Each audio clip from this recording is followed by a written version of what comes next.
لله نحمده ونستعينه ونستغفره ونعوذ بالله من شرور أنفسنا ومن سيئات أعمالنا من يهده الله فلا مضل له ومن يضلله فلا هادي له وأشهد أن لا إله إلا الله وحده لا شريك له وأشهد أن محمدا عبده ورسوله أما بعد رب اشرح لي صدري ويسر لي أمري واحلل عقدة من لساني يفقه قولي ربي زدني علما وارزقني فهما اللهم إنا نسألك علما نافعا ورزقا طيبا وعملا متقبلا.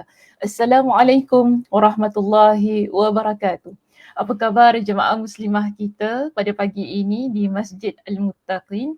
Saya harap semua dalam keadaan yang sihat sejahtera hendaknya. Dan juga sudah bersedia untuk ikuti sambungan perbincangan kitab kita Jami'ul Ulum wa Al-Hikam setelah kita cuti ya pada minggu lepas kerana hari raya lah kan. Jadi kita cuti sekejap dan alhamdulillah pada pagi ini kita dapat bersiaran kembali bagi menyelesaikan perbincangan yang terdapat di dalam hadis kita yang keberapa nanti. Jangan jawab dulu, nanti dulu. Saya nak lihat siapa bersama dengan Ustazah pada pagi ini. Jemaah-jemaah kita yang sentiasa setia bersama dengan kita raikan mereka atas kehadiran yang kehadiran yang setia, kehadiran yang tetap ya di kuliah kita. Siapa bersama dengan kita pada pagi ini? Ustazah Fatimah, Kak Som kita. Assalamualaikum Ustazah. Waalaikumsalam warahmatullahi. Admin dan teman-teman semua, semoga diredai Allah. Amin. Terima kasih Kak Som di atas doanya. Kita juga ada Kak Zah kita. Oh, Kak Zah cuma bagi love saja ya Kak Zah. Okay, love balik. Betul tak Zah buat ni? Mudah-mudahan betul. Okay, kita ada Kak Faridah. Assalamualaikum Ustazah, admin yang bertugas dan semua jemaah-jemaah. Waalaikumsalam warahmatullahi. Oh, ada juga lah orang yang tak bertugas hari ni. Dia ada pada pagi ini. Tak apalah ya. Waalaikumsalam warahmatullahi. Sian je. Dah beri salam, jawab je lah. As juga ada di sini. Assalamualaikum Ustazah, admin dan jemaah semua. Sekarang ni dia punya ayat ni berbeza ya. Ustazah, admin, jemaah. Ustazah, admin, jemaah. Begitu ya. Okey, bolehlah saya terima. Siapa Nadia? Nadia juga bersama dengan Ustazah pada pagi ini. Terima kasih Nadia. Kak Aisyah kita. Waalaikumsalam warahmatullahi Ustazah. Ya. Kak Johara. Waalaikumsalam Ustazah. Dan semua. Kak Zah. Oh, Kak Zah baru nak jawab salam Kak Zah. Alhamdulillah saya bukan admin. Kenapa Alhamdulillah Ustaz Muslim? Tak suka ke jadi admin bagi-bagi Sabtu ni untuk kelas Ustazah Sakinah? Tak apalah, tak suka tak apa. Kita mengajuk. Tukang share saja. Bolehlah share saja. InsyaAllah di tempat saya baru hujan. Allahumma sayyiban nafi'ah. Saya tak pasti jika sekiranya di kawasan di tempat masing-masing hujan ke tidak. Ni baru hujan lebat ni dengar di luar tu. Alhamdulillah juga saya dah bersiap sedia dengan menutup tingkap tadi sebab memang betul tadi nampak macam nak hujan kan. Ni bimbang kuliah nanti hujan turun dia saya kena bangun tutup tingkap kan. Ni sudah alhamdulillah. Baik, jadi kalau sesiapa yang di tempatnya sedang hujan bolehlah sila bangun tutup tingkap nanti kan kebanjiran dalam rumah masing-masing. Okey, baik muslimah yang saya kasihi, pada pagi ini sila letakkan di ruangan komen. Kita akan sambung perbincangan di muka surat yang keberapa. Mungkin boleh diletakkan hadis yang keberapa sekali. Jadi kita boleh kita boleh share dengan teman-teman yang ada bersama dengan kita pada pagi ini. Oh, Kak Ropia juga ada di ruangan YouTube. Terima kasih Kak Ropia. Ya, salam Ustazah. Ya, salam. Kak Zahara. Assalamualaikum Ustazah. Waalaikumsalam warahmatullahi. Okey, baik. Bagi mereka yang mengikuti kuliah kita, Kak Zah kata apa tu? Sambungan hadis yang ke-42 muka surat 394 paragraf kedua Ustazah. Paragraf kedua? Okey, boleh. Boleh juga. Kak Asum kata apa? Muka surat 42. Hadis 42 muka surat 394. Okey. Ada jawapan yang lain? Kak Nur tak ada dengan kita pagi ni? Biasa Kak Nur ada ke Kak Nur cuti pagi ni?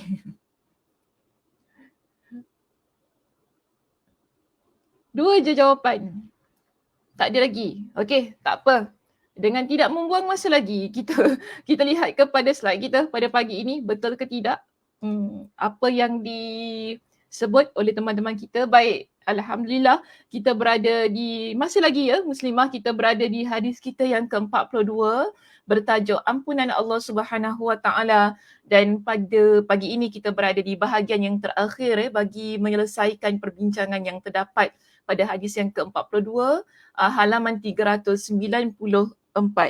Sebagaimana tadi yang Kak Zah kongsikan bersama dengan kita, berada di perenggan yang kedua di muka surat tersebut, iaitu muka surat 394. Kita akan mulakan perbincangan di perenggan yang kedua.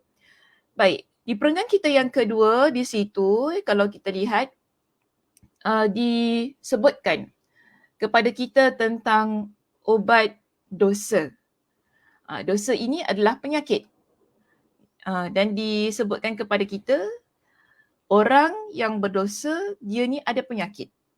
Dalam keadaan dia memiliki penyakit, dia perlu untuk mencari penawarnya. Perlu untuk mencari ubatnya. Sebab kalau kita ni sakit, kita tak boleh biarkan diri kita sakit begitu sahaja muslimah. Kita perlu usaha untuk mencari penawarnya agar kita sembuh daripada penyakit tersebut.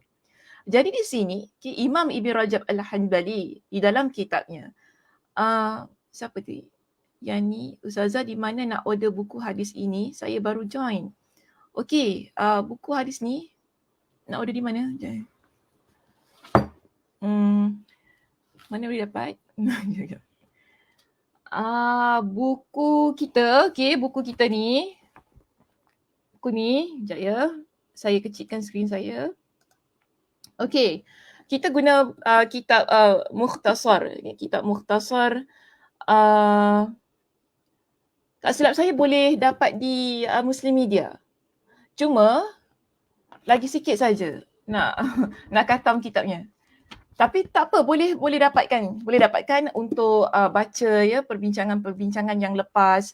Kerana saya percaya setiap kuliah yang diadakan secara live di Facebook Masjid Al-Muttaqin, ada rakaman yang telah disenaraikan ataupun dimuat naik di Facebook Masjid Al-Muttaqin. Jadi kalau sesiapa yang mungkin terlewat membeli kitab ini untuk perbincangan yang lepas, masih boleh lagi dirujuk, diikuti pada rakaman-rakaman yang lepas. Jadi tak salah kalau masih lagi ingin untuk mendapatkan buku ini.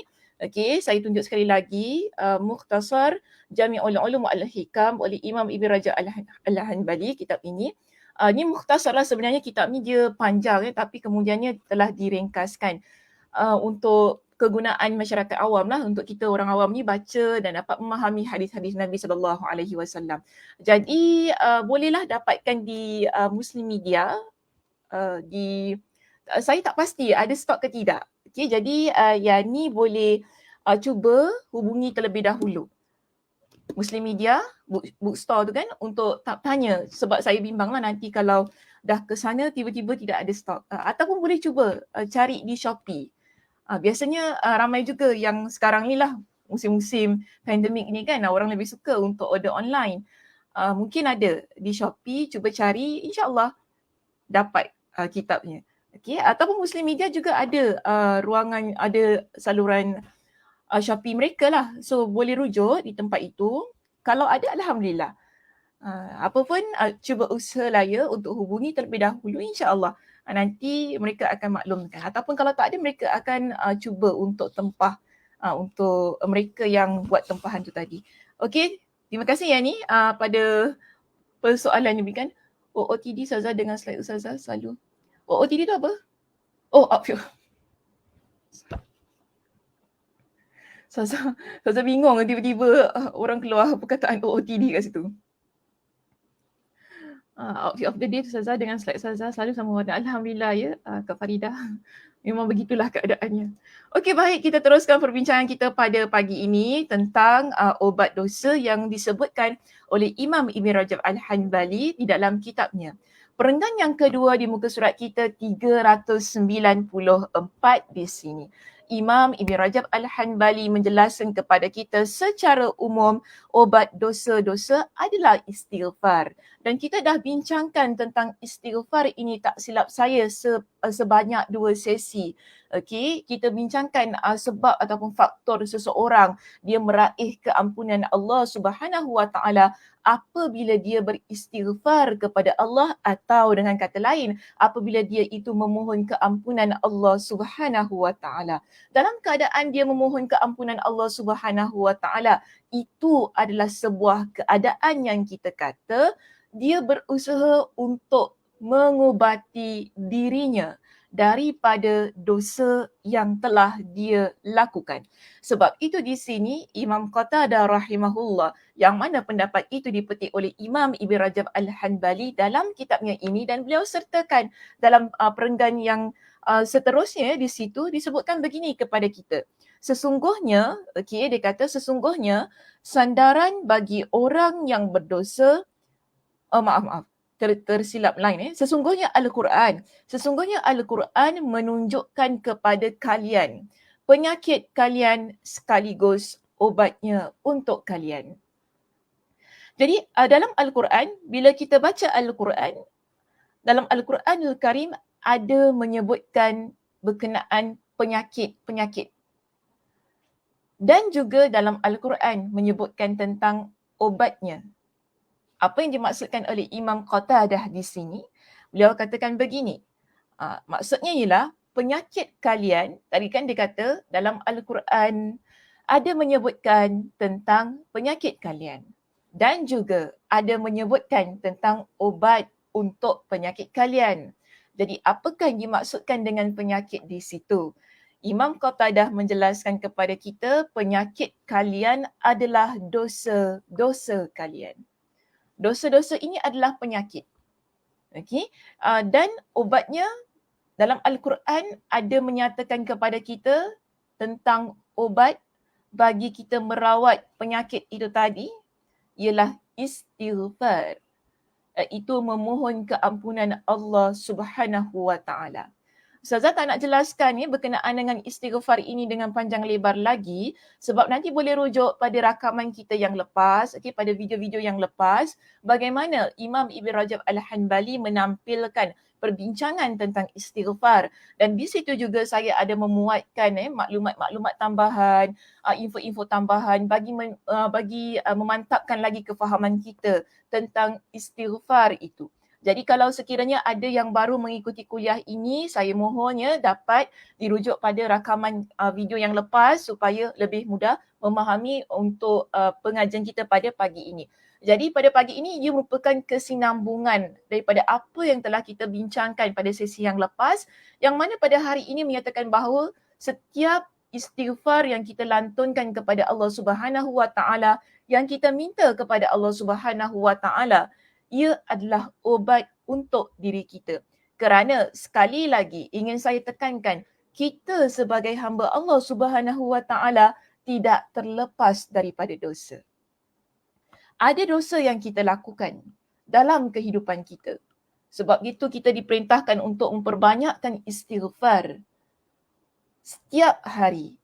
Jangan kita lupa untuk beristighfar kepada Allah, memohon keampunan kepada Allah Subhanahu Wa Taala. Kerana ia adalah obat bagi diri kita, iaitu hamba yang banyak melakukan dosa ini. Atas dasar itu Imam Qatadah di sini dia menyebutkan bahawa Al-Quranul Karim yang kita baca, yang kita buka setiap hari, yang kita baca ayat demi ayat, jika kita benar-benar membacanya dengan penuh penghayatan, kita mentadabbur setiap ayat yang kita baca dalam Al-Quranul Karim. Setiap ayat itu ada menyatakan kepada kita tentang penyakit kita, iaitu dosa. Kerana Allah Subhanahu Wa Taala memberitahu kepada kita dalam Al-Quran larangan-larangan. Allah Subhanahu Wa Taala beritahu kepada kita apa perkara yang Allah Subhanahu Wa Taala benci kita ini hamba Allah lakukan, iaitu dosa, maksiat, perbuatan-perbuatan yang boleh membawa kita masuk ke dalam neraka. Ini semua adalah dosa, dan semua dosa itu adalah penyakit bagi seorang hamba. Dan apa yang perlu dilakukan oleh mereka yang sudah terkena penyakit dosa itu? Apa yang perlu mereka lakukan apabila mereka sudah melakukan dosa? Maka mereka perlu beristighfar dan bertaubat kepada Allah Subhanahu Wa Taala. Itu juga yang Allah Subhanahu Wa Taala perintahkan dalam Al-Quranul Karim. Kalau kita lihat kepada perenggan yang berikutnya didatangkan kepada kita dengan satu lagi pendapat. Disebutkan begini Muslimah, seseorang di antara mereka berkata, maknanya ada di kalangan para ulama juga menyebutkan begini, sesungguhnya sandaran bagi orang-orang yang berdosa adalah menangis dan beristighfar.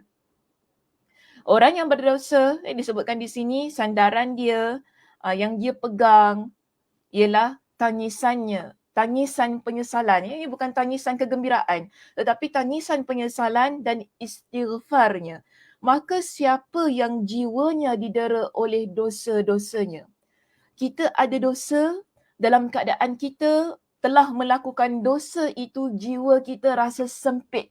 Jiwa kita rasa tidak tenang.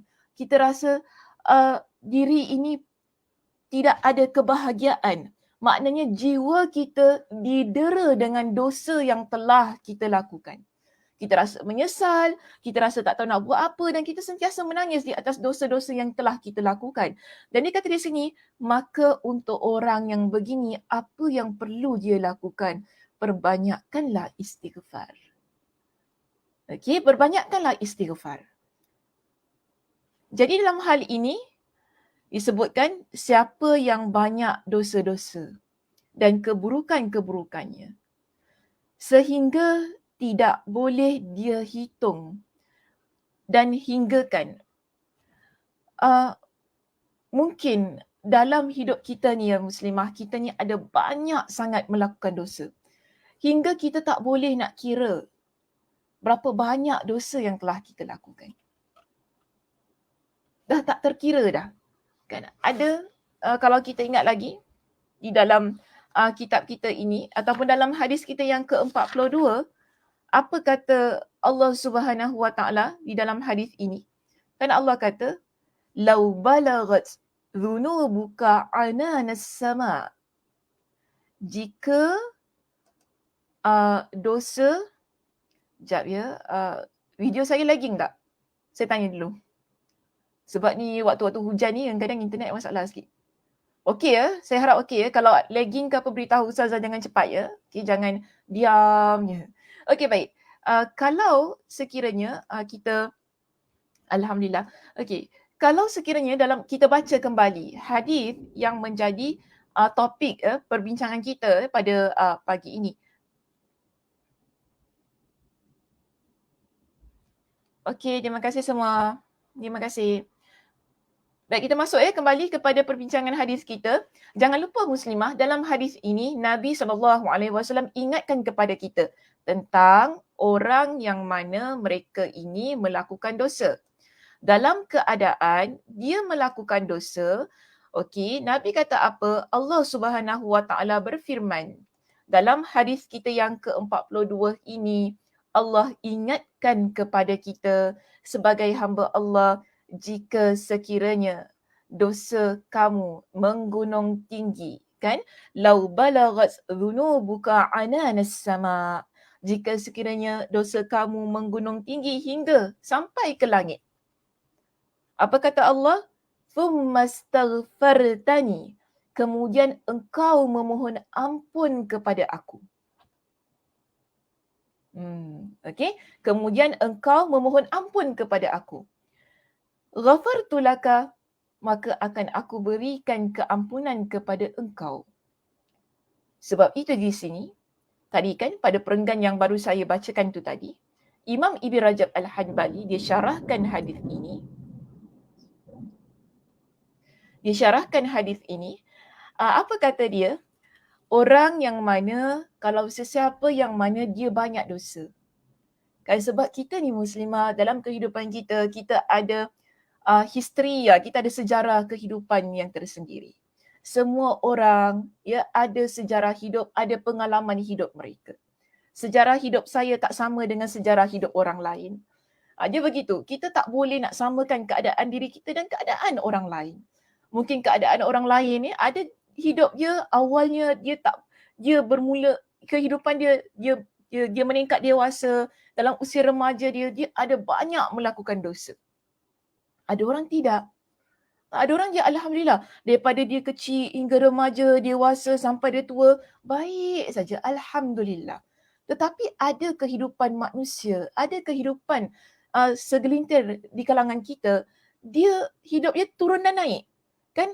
Kejap dia baik, kejap tak baik. Kan? Kejap okey, kejap tak okey. Kejap baik, kejap tak baik. Sampai kita confuse, dia baik ke tak baik? Macam itu kan keadaan. Ataupun ada orang, dia masa dia remaja, okey, dia banyak melakukan kemaksiatan, kemudian umur dia, bila dia masuk umur 30-an contohnya, dia baru sedar, oh saya ada buat banyak perkara yang tak baik. Lalu dia bertaubat kepada Allah Subhanahu Wa Taala. Ataupun ada orang yang muslimah kadang-kadang bila umur dia dah masuk 60 tahun, baru dia jumpa jalan yang lurus tu untuk dia memperbaiki kehidupan dia. Jadi keadaan kehidupan kita ini berbeza-beza. Hidayah yang datang dalam hidup kita ini juga berbeza-beza. Begitu keadaannya. Namun yang nak ditekankan dalam perbincangan pada pagi ini, sebanyak mana pun dosa kita, sebesar apa pun dosa kita, ia bukan alasan untuk kita tidak kembali ke jalan Allah. Untuk kita tidak bertaubat kepada Allah Subhanahu Wa Taala. Mungkin kita fikirkan, oh umur saya dah 60 tahun dah Ustazah, dosa saya banyak sangat. Sampai saya dah tak terkira dah dosa saya. Sampai dah tak terfikir dah apa dosa yang saya buat. Daripada kecil-kecil dosa hingga sebesar-besar dosa saya buat dah Ustazah. Masih ke ada ruang lagi untuk saya bertaubat kepada Allah Subhanahu Wa Taala? Jika kita amati perbincangan yang terdapat di dalam hadis ini muslimah, Allah Subhanahu Wa Taala sentiasa memberikan harapan kepada kita bahawa pengampunannya itu maha luas untuk hamba yang tidak berputus asa dalam kehidupan dia. Iaitu untuk seorang hamba yang mana yakin bahawa Allah Subhanahu Wa Taala itu maha pengampun, maha penyayang. Sebab itu dalam hadis ini Allah Subhanahu Wa Taala mengingatkan kepada kita, walaupun dosa kita menggunung tinggi, yang mana dosa tersebut mencecah hingga ke langit, itu bukan alasan untuk kita tidak bertaubat kepada Allah Subhanahu Wa Taala. Bahkan Allah Subhanahu Wa Taala menekankan di dalam hadis ini, orang yang sedemikian, thumma astaghfartani, kemudian engkau memohon ampun kepada aku. Engkau beristighfar kepada aku, maknanya engkau bertaubat kepada aku.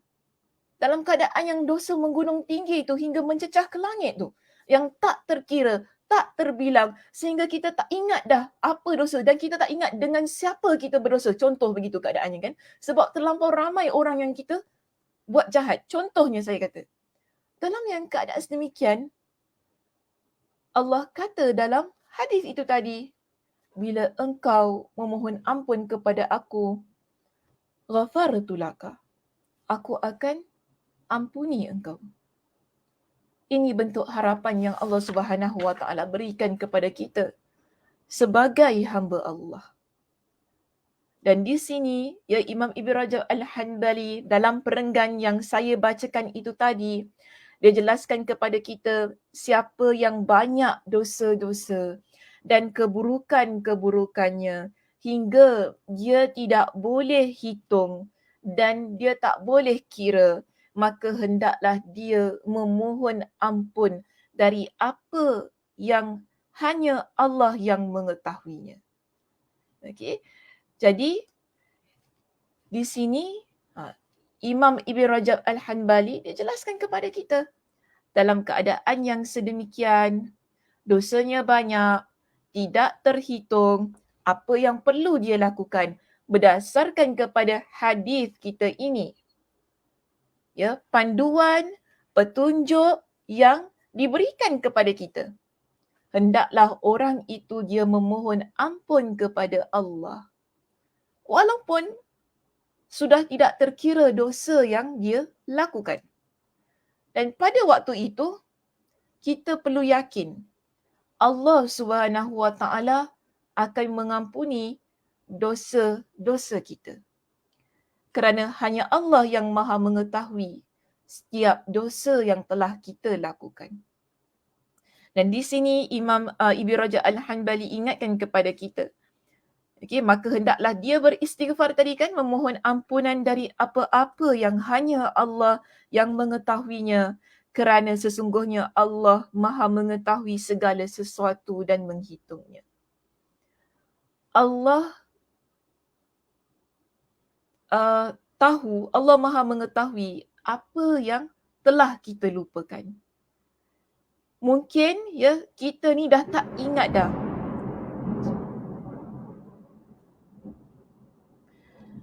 Petir ya, saya harap tak mungkin dengarlah di rumah masing-masing. Di sini berdentang itu. Saya terperanjat sikit petir. Apa tadi saya cakap? So, lupa dah bunyi petir kuat. Mungkin kita terlupa dengan dosa yang pernah kita lakukan.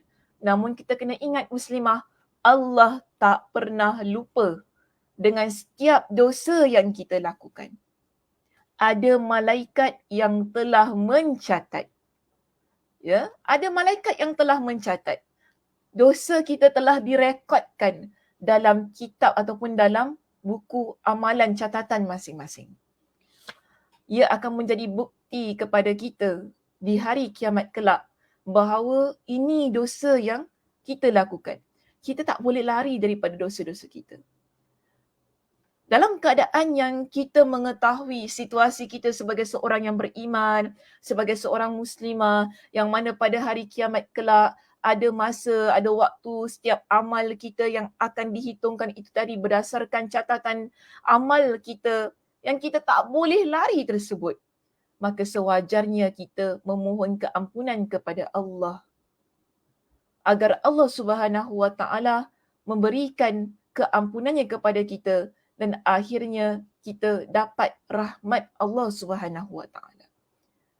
Dan di sini dalam keadaan Allah Subhanahu Wa Taala Maha mengetahui, Imam Ibn Rajab Al-Hanbali mendatangkan kepada kita dengan sebuah riwayat yang mana disebutkan dia kata, dan dalam hadis Syaddad bin Aus radhiyallahu an dari Nabi sallallahu alaihi wasallam ada satu ungkapan kata yang disebutkan di sini.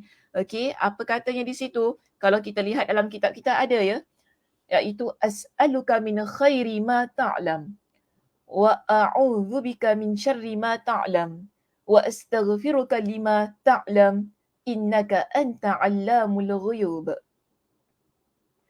Dikatakan bahawa ini adalah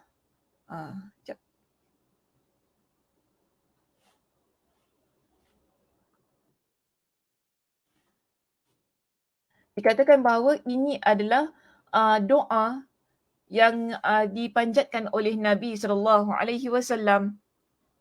Ya, doa yang mana Nabi sallallahu alaihi wasallam ungkapkan tentang pengetahuan Allah Subhanahu wa taala, yang mana Allah Subhanahu wa taala yang mana Nabi sallallahu alaihi wasallam berdoa, as'aluka min khairi ma ta'lam, aku memohon kepadamu, iaitu kepada Allah, dari kebaikan yang engkau ketahui. Allah Subhanahu Wa Taala Maha mengetahui kebaikan-kebaikan. Jadi kita mohon kebaikan dari Allah Subhanahu Wa Taala. Wa a'udzu bika min syarri ma ta'lam, dan aku berlindung dari kejahatan ataupun dari keburukan yang engkau ketahui. Allah Maha mengetahui setiap keburukan yang ada. Tak kira di mana pun, dalam apa jua keadaan pun, Allah mengetahui tentang setiap keburukan. Dan dalam doa ini, apa yang dilantunkan oleh Nabi sallallahu alaihi wasallam, wa astaghfiruka lima ta'lam, dan aku memohon keampunanmu terhadap segala kesalahan yang engkau ketahui. Ini ungkapan kata itu ia bertepatanlah dengan konteks kita, perbincangan kita pada pagi ini, iaitu kita mohon keampunan kepada Allah pada semua perkara yang Allah Subhanahu Wa Taala mengetahui, kerana kita ada perkara-perkara yang tidak kita ketahui dan mungkin kita lupa tentang apa yang kita lakukan. Maka sebab itu kita memohon kepada Allah Subhanahu Wa Taala, keampunan kepada Allah Subhanahu Wa Taala dengan apa yang Allah Subhanahu Wa Taala ketahui. Innaka anta allamul ghuyub.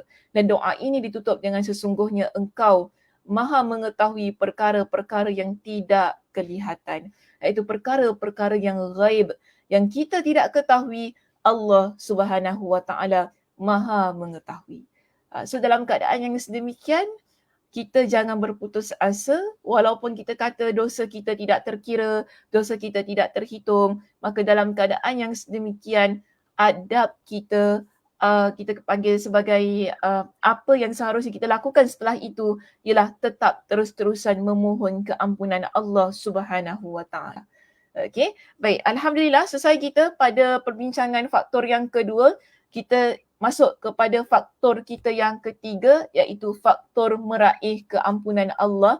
Jangan lupa muslimah, dalam perbincangan kita untuk hadis kita yang ke-42 ini, kita ada 2 faktor yang telah kita bincangkan. Okey, apa faktor yang pertama dan yang kedua?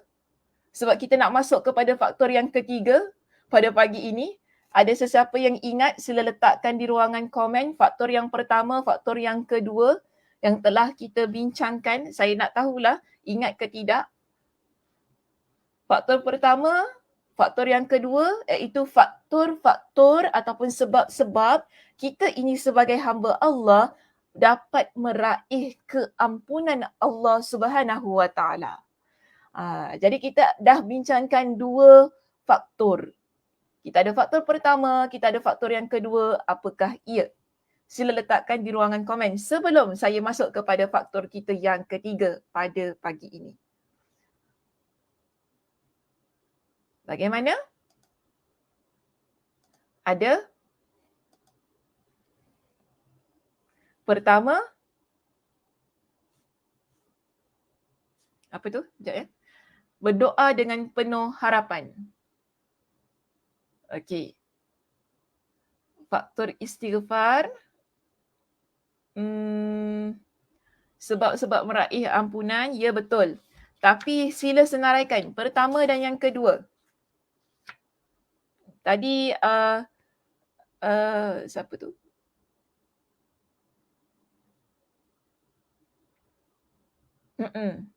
Okey. Pertama, Nadia kata tadi berdoa dengan penuh harapan. Okey, faktor pertama Kak Som kata berdoa dengan penuh harapan. Okey, Aliza di antara sebab-sebab ampunan. Okey. Yang kedua beristighfar. Kak Zahra kata apa tu? Istighfar memohon keampunan. Faktor kedua istighfar. Kedua istighfar. Okey, dia ni berdoa dengan penuh harapan meraih ampunan, keampunan iaitu istighfar. Dia jadi ni tak teratur. Betul lah, tak ada yang salahnya di situ. Cuma jawapan dia jadi macam berselerakan lah gitu. Jangan ulangi perbuatan yang lalu. Kak Rupiah Ihsan kata gitu. Okey, kita ada 3 faktor utama yang disebut oleh ataupun yang disyarahkan oleh Imam Ibn Rajab Al-Hanbali dalam kitab kita ini. Faktor yang pertama, disebut ialah berdoa dengan penuh pengharapan. Ada di kalangan jemaah yang memberikan jawapan dengan faktor pertama itu. Faktor yang kedua ialah faktor yang kedua ialah istighfar tadi. Betul tak? Yes, faktor yang kedua ialah meraih ampunan adalah beristighfar. Jadi kita ada 2 faktor ataupun 2 sebab. Maksud faktor ni sebenarnya sebab yang kita boleh mendapatkan keampunan Allah Subhanahu Wa Taala. Jadi pertama, kita memohon keampunan itu dengan penuh berdoa kepada Allah dengan penuh pengharapan. Kedua ialah kita memohon istighfar. Itu kita bincangkan sebanyak 2 sesi dah kita bincangkan. Dan pada pagi ini kita akan masuk kepada faktor kita yang ketiga.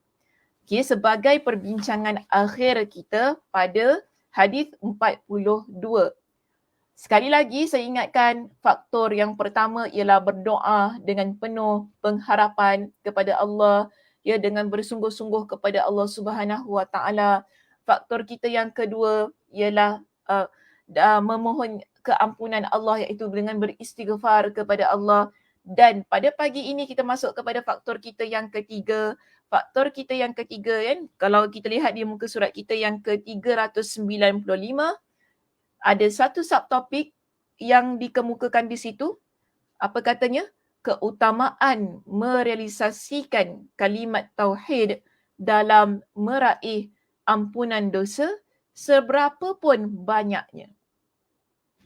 Okey, ada subtopik yang disebutkan, panjanglah subtopiknya di situ kan. Baik, yang penting ini adalah faktor kita yang ketiga. Faktor kita yang ketiga saya ringkaskan begini. Faktor meraih keampunan Allah yang ketiga ialah tauhid. Ya, tauhid. Di sebab yang ketiga, saya baca ya perenggan kita yang pertama di muka surat 395 yang ada di atas kali itu, dinyatakan kepada kita di sini, Imam Ibn Rajab Al-Hanbali mensyarahkan hadisnya di situ. Apa kata dia? Okay, dia kata begini, sebab yang ketiga dari sebab-sebab untuk meraih keampunan Allah adalah tauhid. Dan ini adalah sebab yang paling agung. Maknanya sebab yang paling agung, yang paling besar. Sehingga siapa yang tidak memilikinya, maka dia tidak akan meraih ampunan. Dan siapa yang datang dengan membawanya, maka dia telah membawa sebab meraih ampunan yang paling agung. Seseorang yang bertaubat kepada Allah Subhanahu Wa Taala, dia walaupun tadi kita kata, okey, dia dah menepati faktor yang pertama, iaitu dia berdoa kepada Allah dengan penuh pengharapan. Ya, dia juga sudah menepati faktor yang kedua, iaitu dia bersungguh-sungguh memohon istighfar kepada Allah, itu memohon keampunan kepada Allah. Namun, jika dia tidak memiliki faktor yang ketiga ini ataupun dia tidak ada faktor yang ketiga ini ataupun poin yang ketiga ini, faktor yang pertama, faktor yang kedua, walaupun telah dia letakkan pada diri dia, doa ataupun keampunan tersebut tidak boleh diraih. Sebab tu di sini Imam Ibn Rajab Al-Hanbali kata apa tadi? Ia merupakan sebab yang paling agung, sebab yang paling utama. Siapa yang tidak memilikinya, dia tidak meraih keampunan Allah. Iaitu tauhid. Apa maksud tauhid? Sila letakkan di ruangan komen. Saya nak lihat jawapan daripada jemaah. Apa yang dimaksudkan dengan tauhid?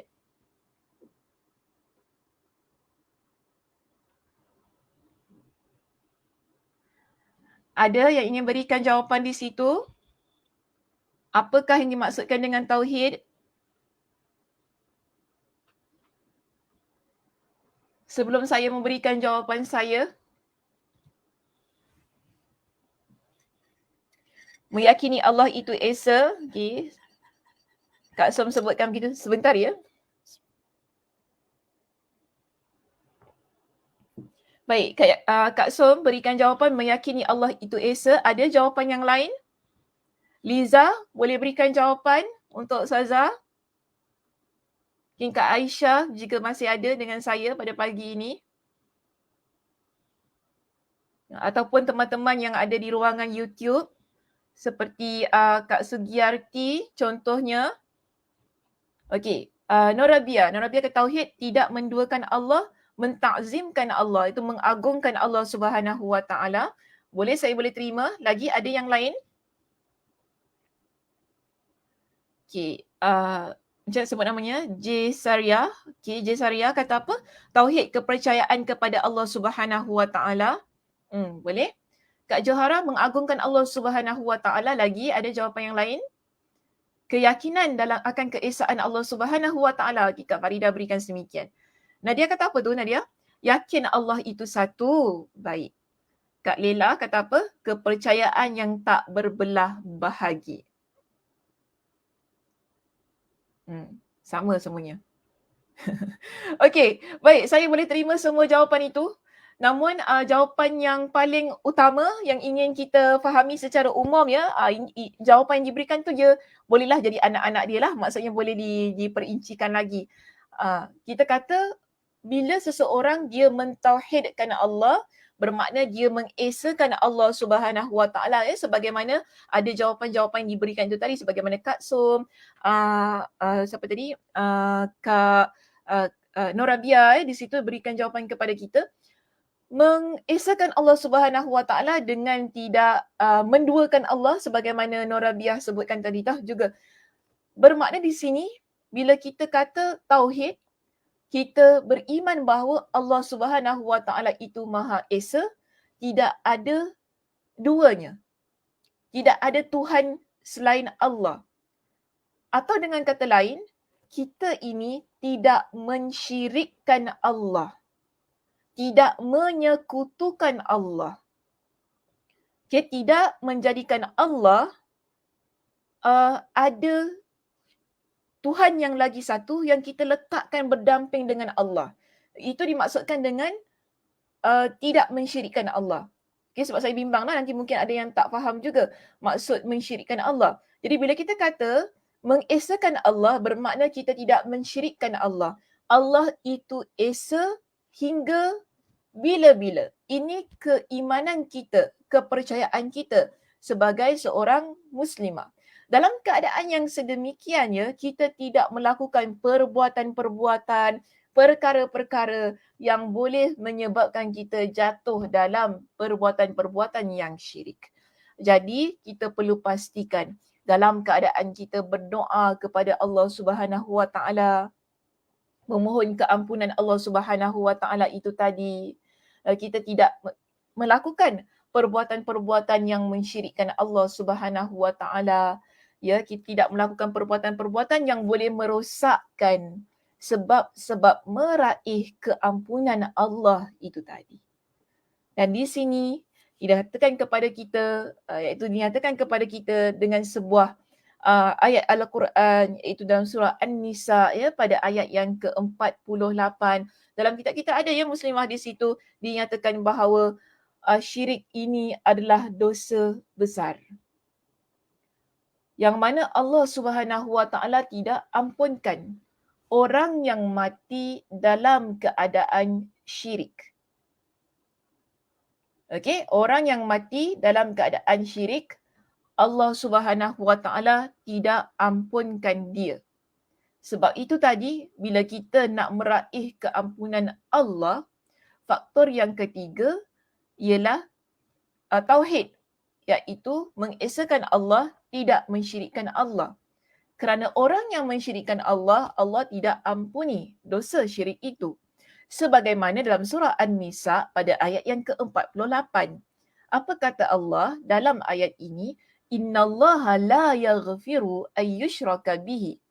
Sesungguhnya Allah tidak akan mengampuni dosa syirik. Wa yaghfiru ma duna dzalika liman yasha. Dan Allah mengampuni segala dosa yang selain dari syirik itu. Wa man yusyrik billah, dan Allah ingatkan kepada sesiapa yang mensyirikkan Allah. Wa man yusyrik billah, siapa yang mensyirikkan Allah, faqad iftara ithman azima. Sesungguhnya dia telah melakukan dosa yang besar. Ya, syirik ini adalah dosa yang besar. Dosa yang tidak terampun apabila dia mati dalam keadaan yang syirik tersebut. Namun, saya nak ingatkan juga di sini ataupun saya nak jelaskan begini. Kalau kita ada melakukan perbuatan-perbuatan yang mensyirikkan Allah, kemudian kita bertaubat daripada perbuatan syirik itu, Allah Subhanahu Wa Taala akan mengampuni dosa tersebut. Yang dimaksudkan di sini ialah bila seseorang itu dia buat perkara syirik, kemudian dia mati dalam keadaan tersebut. Ini yang kita katakan Allah tidak mengampuni dosa syirik itu. Dan Allah mengampuni dosa yang selainnya. Okey, boleh saya lihat jawapan daripada jemaah.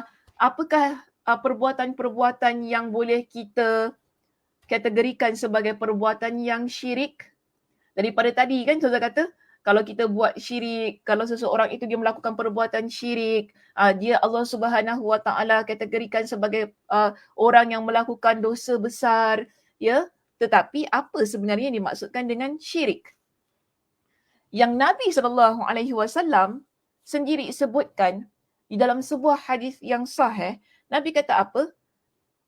Tidakkah kalian aku beritahu kepada kalian tentang dosa besar yang paling besar? Ya, Nabi SAW ada menyebutkan kepada kita tentang dosa besar yang paling besar. Jadi Nabi SAW sebutkan, Nabi beritahu kepada kita ada dosa besar yang paling besar. Apakah ia? Nabi kata, asyirku billah, iaitu mensyirikkan Allah.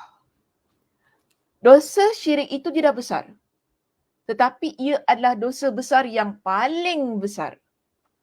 Sebab itu kita perlu jauhi. Orang yang melakukan dosa besar yang paling besar ini, dia bukan hanya menjadi seorang hamba yang Allah Subhanahu Wa Taala tidak ampuni dosa-dosanya. Dosa syirik itu. Okey? Tetapi dia berada pada keadaan yang mana dia melakukan dosa besar yang paling besar dan yang menyebabkan dia tidak mendapatkan keampunan Allah Subhanahu Wa Taala. Baik, ada jawapan yang telah diberikan oleh jemaah kita. Kak Aisyah kata apa? Menelit nasib. Jumpa bomo. Sama jawapan oleh Kak Saria di situ. Jumpa bomo. Jumpa bomo je? Okey. Baik, Kak Som kata apa? Menyembah berhala, patung-patung dan lain-lain. Boleh terima? Yang lain? Percaya benda yang boleh buat kita baik atau kuat. Macam mana? Percayai benda yang boleh buat kita baik atau kuat. Okey, seterusnya.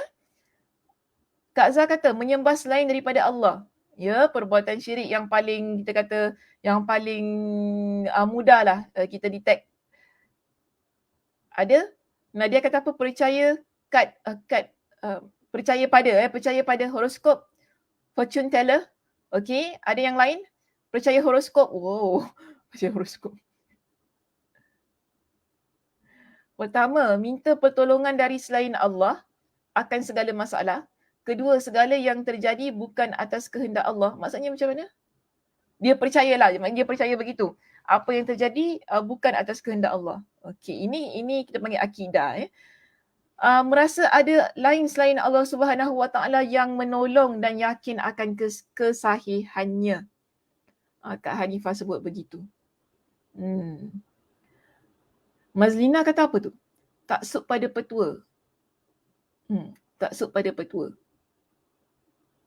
Ini lain sikit. Taksub pada petua ni, lihat pada petua yang bagaimana. Kalau petua tu petua yang mensyirikkan Allah, kita boleh kategorikan ia sebagai perbuatan syirik lah. Sebab tak semua petua itu salah ya Mazlina. Ada petua yang boleh kita raikan, ada petua yang boleh kita teruskan selama mana petua itu tidak mengandungi unsur-unsur syirik. Okey, Zahara kata apa? Telik nasib. Okey,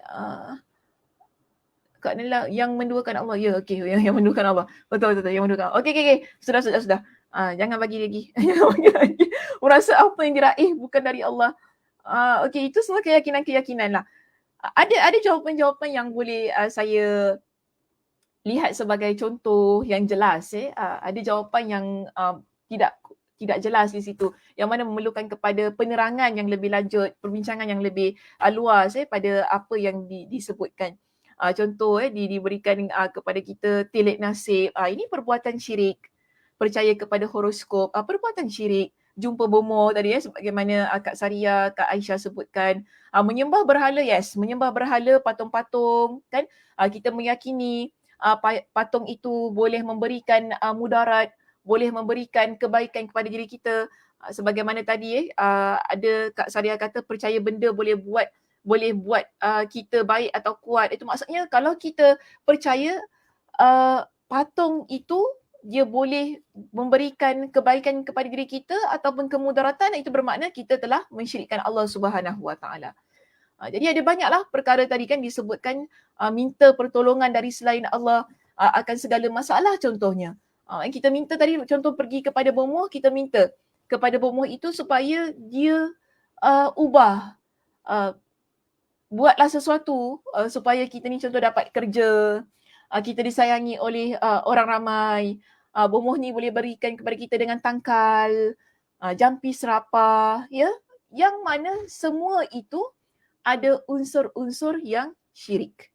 Sebab kalau kita nak fahami maksud syirik itu ialah bila kita kata begini, saya nak memetik pendapat daripada Imam At-Tabari dalam kitab tafsirnya yang mana dia kata begini, bila seseorang dia disebut sebagai melakukan kesyirikan, ialah dia kata anta ja'ala lillahi syarikan fi ibadatihi wa du'aihi fala takhlus lahu fi talabi minhu wahdah. Maksudnya ialah orang yang dia melakukan kesyirikan ini, Imam At-Tabari dalam kitab tafsirnya menjelaskan kepada kita bahawa dia melakukan hal-hal yang menyekutukan Allah Subhanahu Wa Taala dalam pengibadatannya. Ketika dia beribadah, ibadah itu dia lakukan untuk Allah dan juga untuk selain Allah. Ada dua. Okey. Wa du'ai, iaitu dalam doanya dia doa ataupun permohonan tadi kan contohnya meminta pertolongan, meminta permasalahan itu diselesaikan. Dia doa keyakinannya adalah sama sebagaimana keyakinannya terhadap Allah Subhanahu Wa Taala. Dan dalam hal-hal yang sedemikian itu, dia tidak hanya mohon kepada Allah sahaja, tetapi dia ada mohon kepada selain Allah Subhanahu Wa Taala. Ataupun kalau kita rujuk kepada pendapat daripada Abdul Rahman As-Sa'di, Syekh Abdul Rahman As-Sa'di dalam kitabnya Al-Qaulus Sadid fi Maqasidit Tauhid, yang mana dia kata huwa an yaj'alallahu niddan yad'uhu kama yad'u Allah aw yakhafuhu aw yarjuhu aw yuhibbuhu kama hubbillah.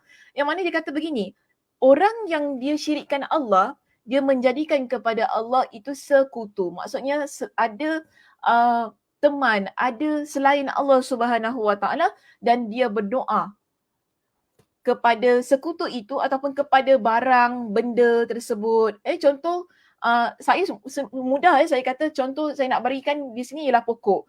Kita percaya pokok ini ada sama kekuatannya dengan Allah Subhanahu Wa Taala. Ini maknanya syirik.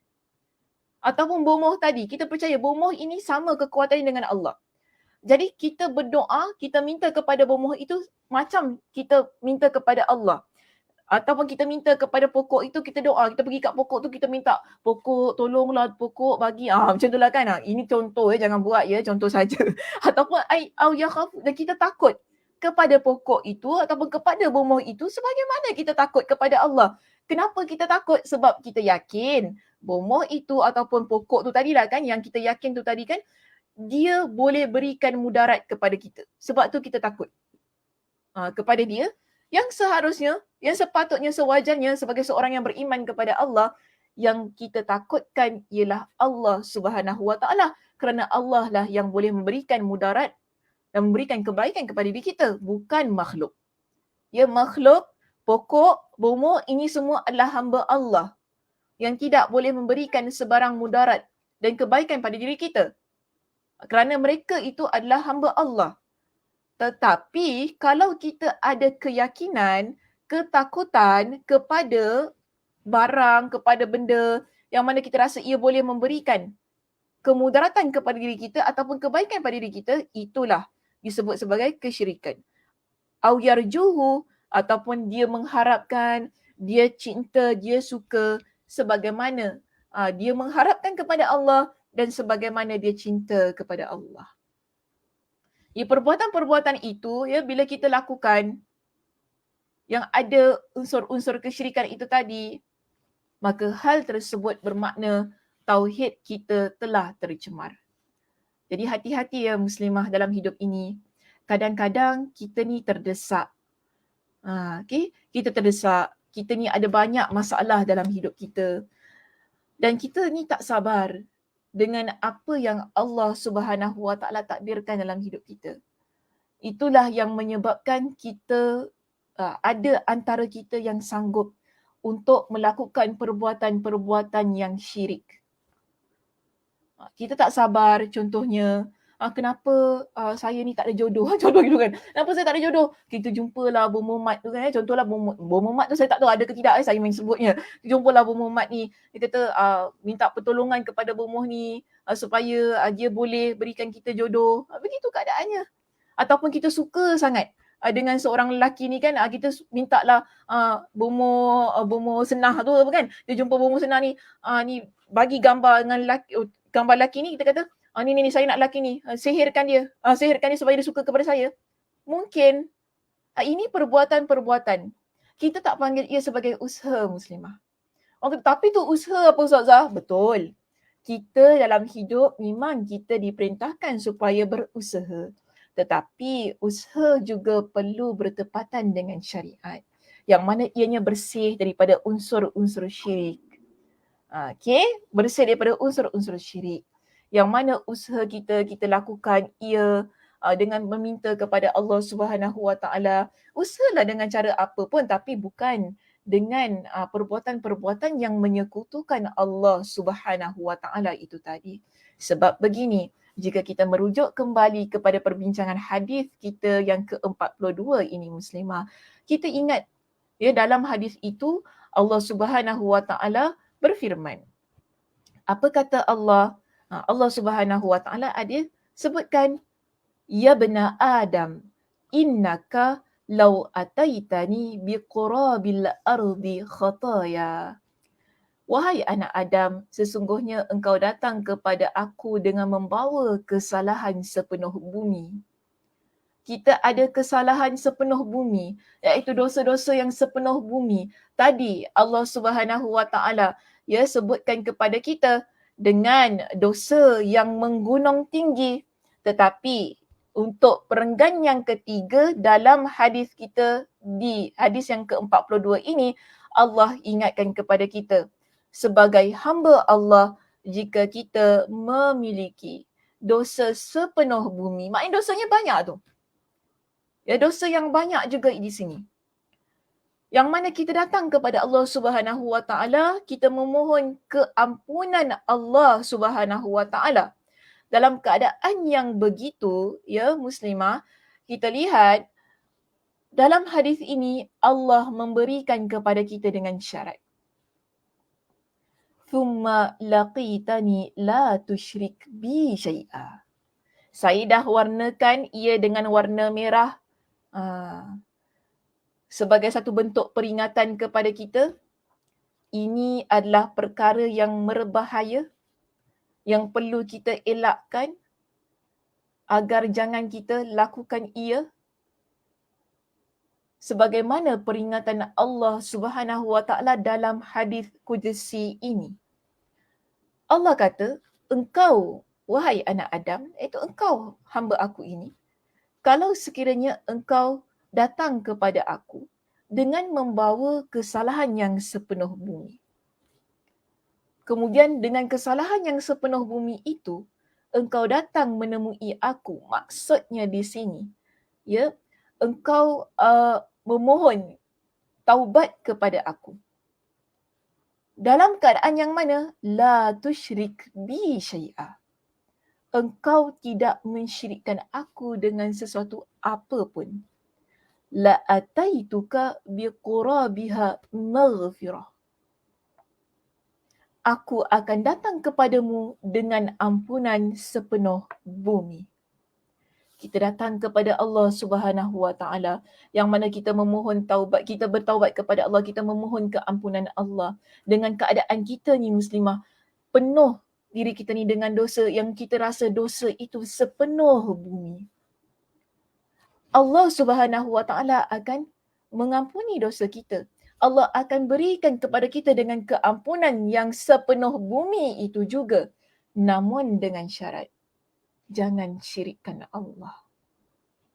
Okey? Dengan syarat Allah pesan kita dalam hadis ini, jangan kita mensyirikkan Allah. La tusyrik bi syai'a. La tusyriku bi syai'a. Jangan engkau syirikkan aku dengan sesuatu apapun. Baru aku akan berikan kepada engkau dengan keampunan aku yang sepenuh bumi itu juga. Namun bagaimana kalau sekiranya kita ini mensyirikkan Allah? Dengan perbuatan-perbuatan yang telah diberikan oleh jemaah kita tadi kan, dengan contoh-contoh kita ni telik nasib kita jumpa bomoh, kita pakai tangkal, kalau orang perempuan ni ada pakai susuk ke apa. Dalam keadaan yang begitu, kita berdoa kepada Allah, kita nak memohon keampunan Allah, bagaimana Allah Subhanahu Wa Taala ingin memberikan keampunannya? Jadi hati-hati kita ni. Setiap amalan kita, setiap perbuatan kita, pastikan ia adalah perbuatan yang bersih daripada amalan-amalan yang syirik. Kerana kita bimbang muslimah, dalam keadaan kita mensyirikkan Allah Subhanahu Wa Taala itu, kita Allah matikan, iaitu Allah jemput kita ni, atau Allah matikan kita dalam keadaan kita mensyirikkan Allah, yang kita ni tak sempat bertaubat kepada Allah Subhanahu Wa Taala.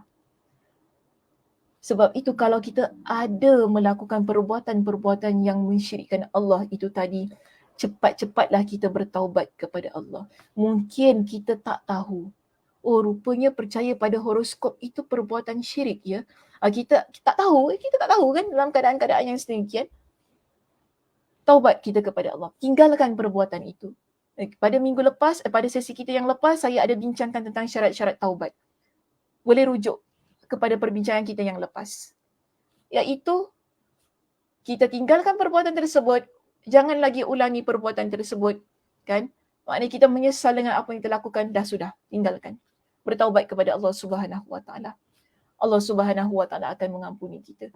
Dengan syarat kita tinggalkan perbuatan itu. Kita menyesal dan kita bertaubat. Allah akan ampuni kita. Dalam keadaan yang sedemikian, ia menjadi satu peringatan pada diri kita. Ada amalan dalam hidup kita ini mungkin boleh bawa kita kepada kesyirikan. Dalam keadaan kita beriman kepada Allah Subhanahu Wa Taala, pastikan setiap amalan yang kita lakukan adalah amalan yang bersih daripada perbuatan syirik. Itu kerana apa kita nak bila kita ni bertaubat kepada Allah, kita mohon ampun kepada Allah, Allah Subhanahu Wa Taala menerima taubat kita. Sebab itu Nabi SAW ingatkan kepada kita muslimah supaya kita jauhi perbuatan syirik ini. Okey, jauhi ia kerana ia adalah dosa besar yang paling besar, sebagaimana yang tadi juga saya sebutkan ya dalam perbincangan kita di awalnya. Ada dosa besar yang paling besar yang perlu kita jauhi, yang perlu kita tinggalkan. Dosa itu jangan kita lakukan. Kerana apa? Ia akan bawa kebinasaan dalam kehidupan kita. Ia akan menjadi perkara yang bawa kita ke dalam neraka Allah Subhanahu Wa Taala. Nabi SAW ada ingatkan kepada kita, ijtanibus sab'al mubiqat. Dalam sebuah hadis yang diriwayatkan oleh Imam Al-Bukhari, Nabi SAW ingatkan kepada kita, jauhilah perkara-perkara, 7 perkara yang membawa kepada kebinasaan, membawa kepada kehancuran. Pertama sekali Nabi sebut di dalam hadis itu ialah mensyirikkan Allah. Orang yang mensyirikkan Allah ialah orang yang binasa. Dia jauh daripada rahmat Allah, dia jauh daripada keampunan Allah Subhanahu Wa Taala. Dan bila dia mati dalam keadaan yang mensyirikkan Allah itu tadi, dia mati dalam keadaan yang mana Allah tidak mengampunkan dosanya. Sebab itu, Nabi kategorikan syirik kepada Allah ini adalah kebinasaan yang perlu kita jauhi. Ia membinasakan kita bukan sahaja di dunia, bahkan juga di akhirat.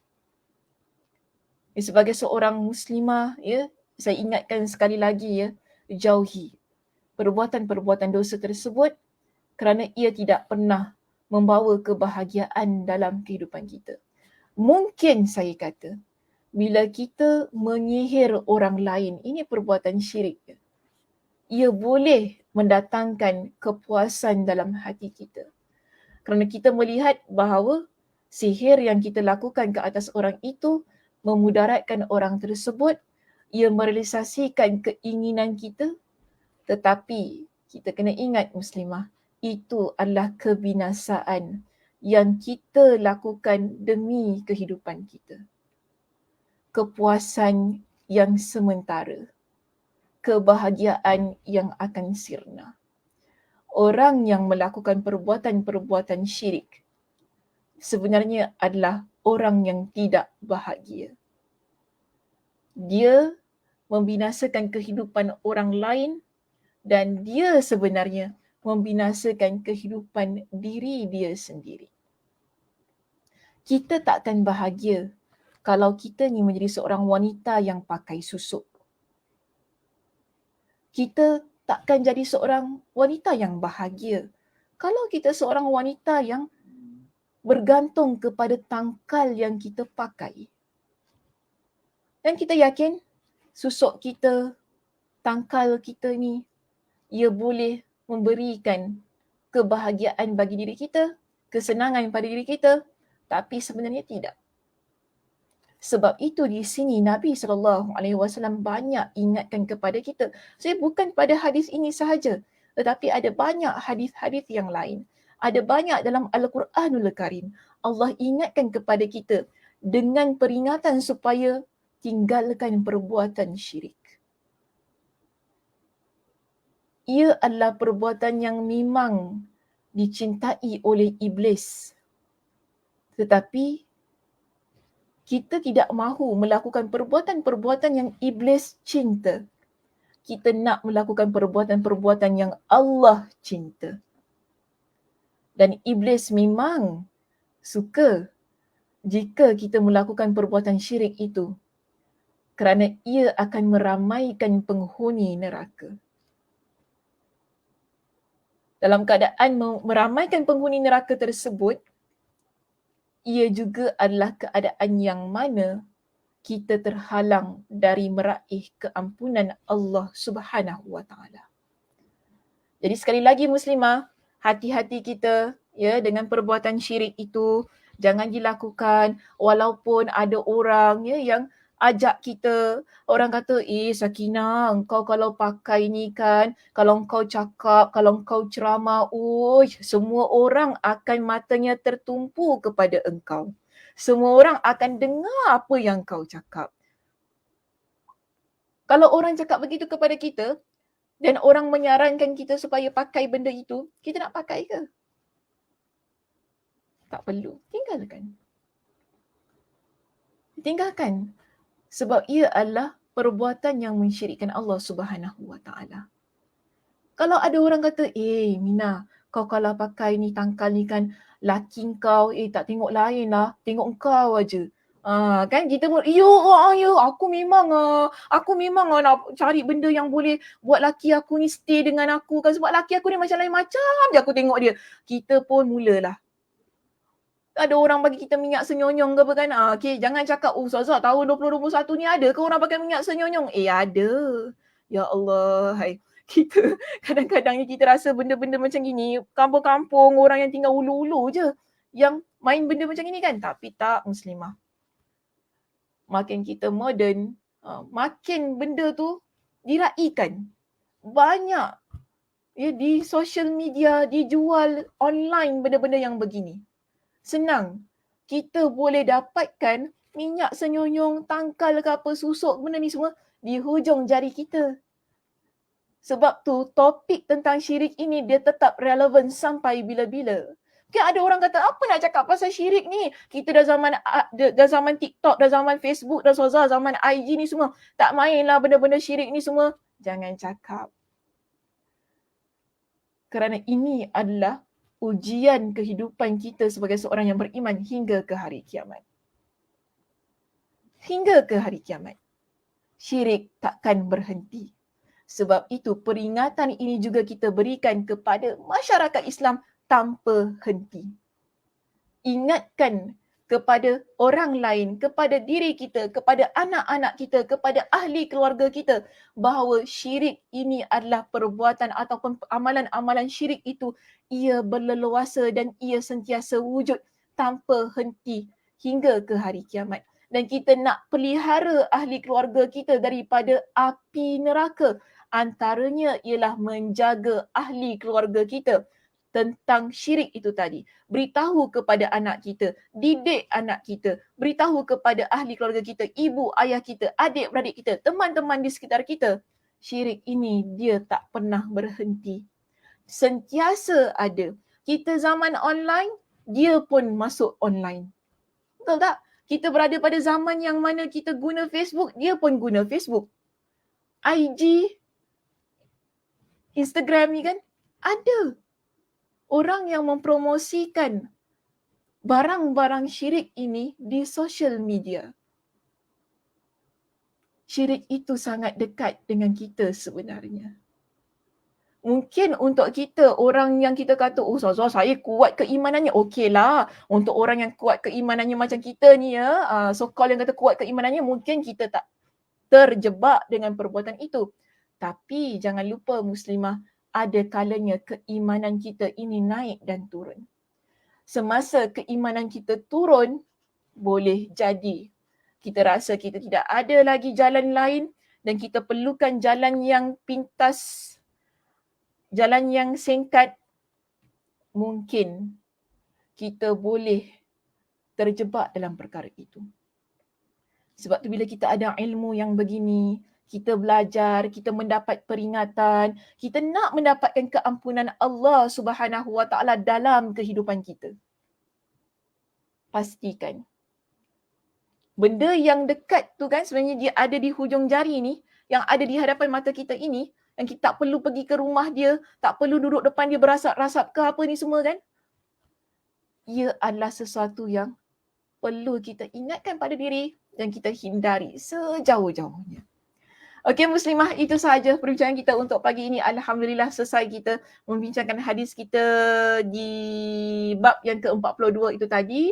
Ya, mudah-mudahan setiap faktor yang telah kita bincangkan pada setiap bab, pada setiap minggu, pada setiap sesi, ia merupakan faktor-faktor yang dapat kita hayati, yang dapat kita amalkan, ya, sehingga bila kita ni menjadi seorang muslimah yang ada melakukan dosa dan kita nak meraih keampunan Allah Subhanahu Wa Taala, kita pastikan kita menjadi seorang muslimah yang pertama tadi apa faktornya? Kita menjadi seorang muslimah yang berdoa dengan penuh harapan kepada Allah agar Allah ampuni dosa kita. Kita sentiasa dalam keadaan yang beristighfar kepada Allah, itu faktor kita yang kedua, yang tidak putus-putus beristighfar kepada Allah untuk mendapatkan keampunan Allah. Dan faktor kita yang ketiga, sebagaimana yang baru kita bincangkan pada pagi ini ataupun sebentar tadi itu, jaga tauhid kita. Jaga keimanan kita. Jangan kita melibatkan diri kita pada perkara-perkara yang mensyirikkan Allah. Kerana orang yang mensyirikkan Allah, dia jauh daripada keampunan Allah Subhanahu Wa Taala. Okey? Baik, itu sahaja rasanya perbincangan kita pada pagi ini.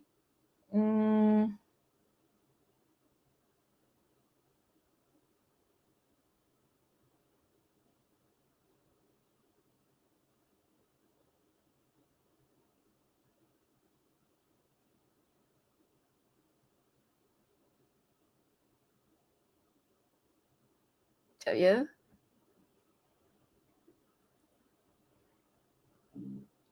Menanam ada ni apa?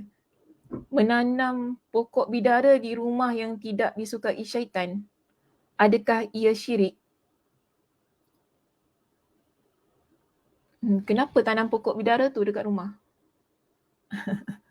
Nak jadikan pokok bidara itu sebagai tangkal ke? Kalau jadikan pokok bidara itu dengan niat pokok bidara itu boleh jadi tangkal untuk kita, maknanya kita yakin pokok bidara ni, dengan adanya pokok bidara ni dalam rumah, ia boleh menyebabkan terhalang daripada gangguan syaitan, itu tak boleh lah. Itu boleh masuk pada syirik. Tapi kalau setakat memanglah kita nak mendapatkan manfaat daripada pokok itu, sebab pokok bidara ada manfaat-manfaatnya. Macam kita tanam pokok pandan, ya, pokok cili, ya, begitu tak ada masalah. Boleh saja. Yang penting bukan ada kepercayaan lah. Yang mana kita kata, oh kita tanam benda ni supaya syaitan tak masuk rumah kita. Macam itulah. Macam kita katakan, kita tanam pokok ni supaya syaitan tu tak masuk rumah kita. Pokok ni dia ada kuasa. Okay. Pokok ni ada kuasa yang boleh menghalang. Syaitan kalau nampak pokok tu, pokok macam ni kan. Ini takut bimbang lah. Dia masuk macam kepercayaan yang ada pada agama-agama lain yang tak seharusnya ada pada agama kita. Jadi kalau setakat nak tanam saja gitu, Masya-Allah, tak ada masalah. Dia kerana apa kita rasa ada manfaatnya daripada sudut buahnya, pokoknya, kan macam kita tanam pokok cili, pokok pandan untuk masak dan sebagainya, boleh saja. Okay, tak termasuk pada syirik. Yang penting niat tu perlu diperbetulkan. Okey Muslimah, itu sahaja perbincangan kita pada pagi ini. Mudah-mudahan ya, Alhamdulillah kita dah selesai jadi perbincangan pada bab yang ke-42. Mudah-mudahan apa yang kita bincangkan, terutamanya saya lah, dapat kita ambil manfaatnya bagi diri saya dan kita semua, dan mudah-mudahan kita dapat amalkan setiap sesuatu, setiap poin yang telah saya nyatakan itu tadi. Jadi itu sahaja. Saya doakan mudah-mudahan Allah Subhanahu Wa Taala memberikan kepada kita dengan kesihatan, kelapangan masa untuk kita bertemu pada minggu hadapan di waktu yang sama, di tempat yang sama. Saya tutup kuliah kita pada pagi ini dengan tasbih kafarah. Subhanakallahumma wa bihamdika asyhadu an la ilaha illa anta astaghfiruka wa atubu ilaik. Assalamualaikum warahmatullahi wabarakatuh.